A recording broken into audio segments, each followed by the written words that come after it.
Dedi bir nazlı canana sevgimi dedim. Mənə olan sevgin nahaktı dedi.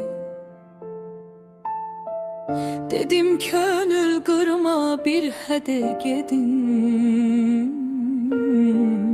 Gülərək sizlərə yasaktı dedi. Dedim ay qara göz çəkirsən dara. Dedi göy göz hara, qara göz hara. Dedim vurulmuşam o qaymaqlara. Güya ki bilmirəm dodaqdı dedi. Dedim vurulmuşam o yanağa. Dedi eşkin seni çekir sınağa.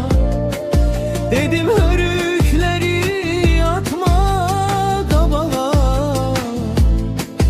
Ahı altındaki cumağdı dedi.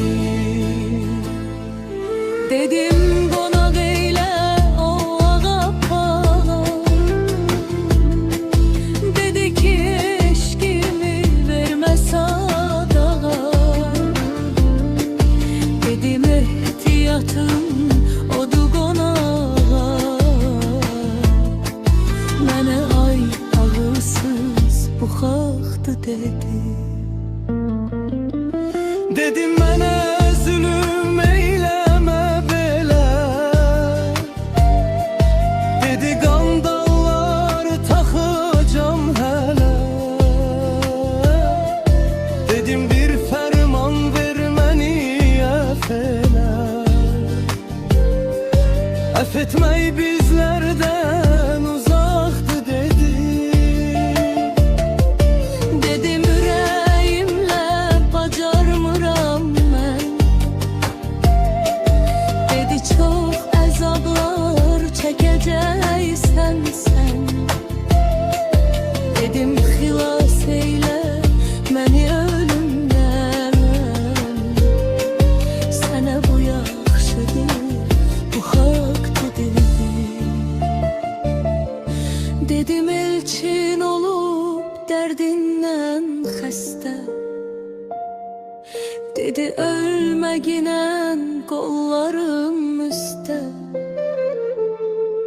Dedim dərmanı var sinənin üstə. Sənə lohman olmaq yasaqdı dedi. Sənə lohman olmaq yasaqdı dedi.